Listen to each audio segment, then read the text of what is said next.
Here's something that might shock Lions fans. This preseason finale was utterly devoid of the magical roster-clinching moments we've come to expect from bubble players fighting for their NFL lives.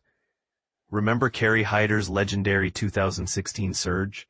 3 sacks in the final preseason game, followed by a team-leading 8 sacks during the regular season.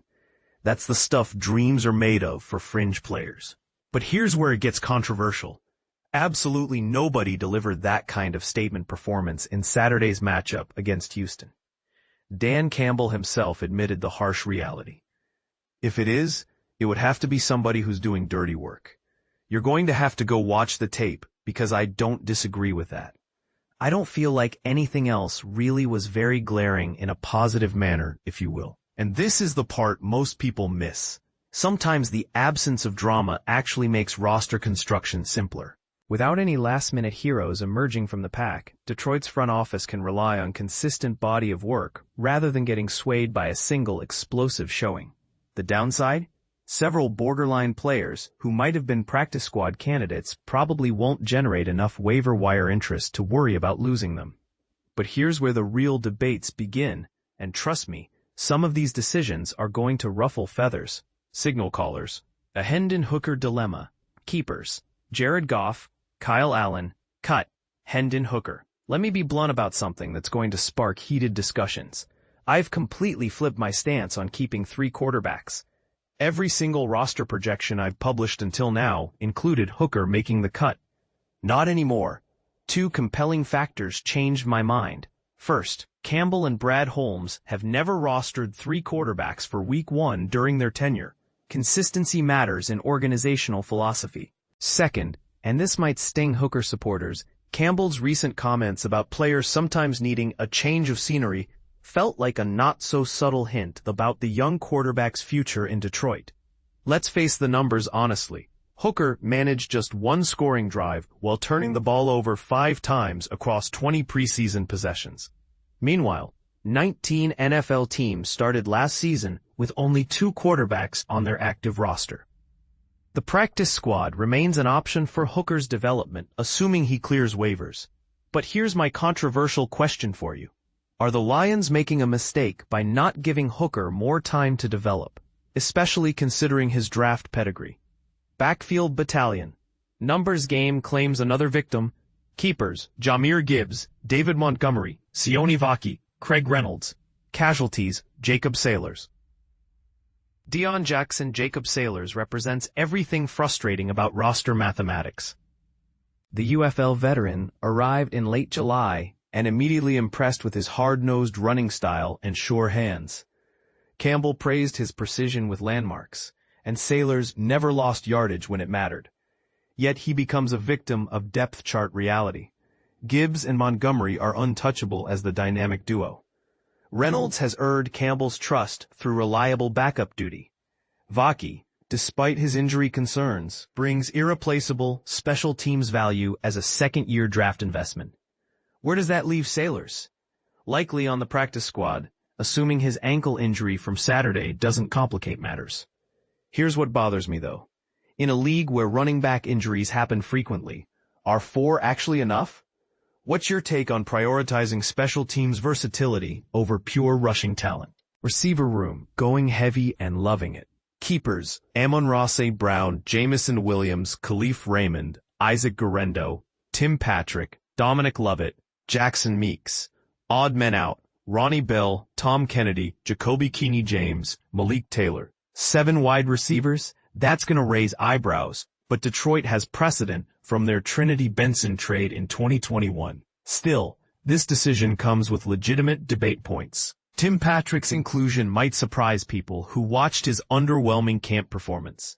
However, veteran reliability often trumps preseason flash, and Patrick's experience will prove valuable when injuries inevitably strike.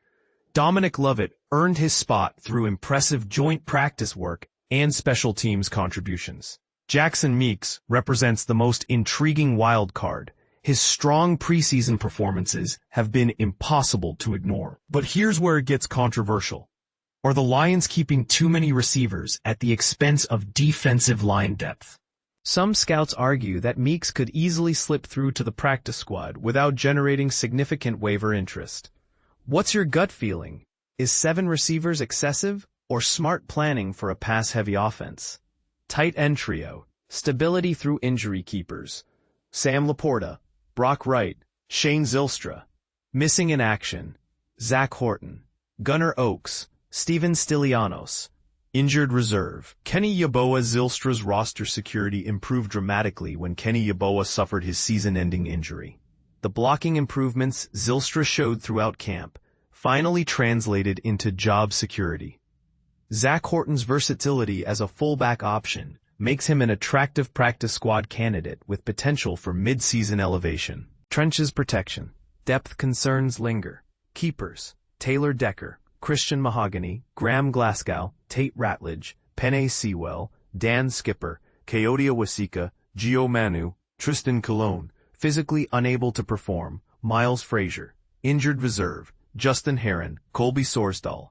Casualties, Jamarco Jones, Netane Muti, Kingsley Egwakun, Gunnar Britton, Mason Miller, Michael Neese, Zach Johnson. The 9th offensive line spot created genuine headaches. Jamarco Jones showed flashes of potential but couldn't stay healthy enough to build momentum. Netane Muti worked consistently with second-team units but offers limited positional flexibility. Tristan Colon gets the nod as a veteran working back from injury, though Kingsley Egwakun's practice squad eligibility influenced this choice. But here's a burning question. Is Detroit's offensive line depth adequate for a championship run, especially with multiple players already on injured reserve? Defensive front.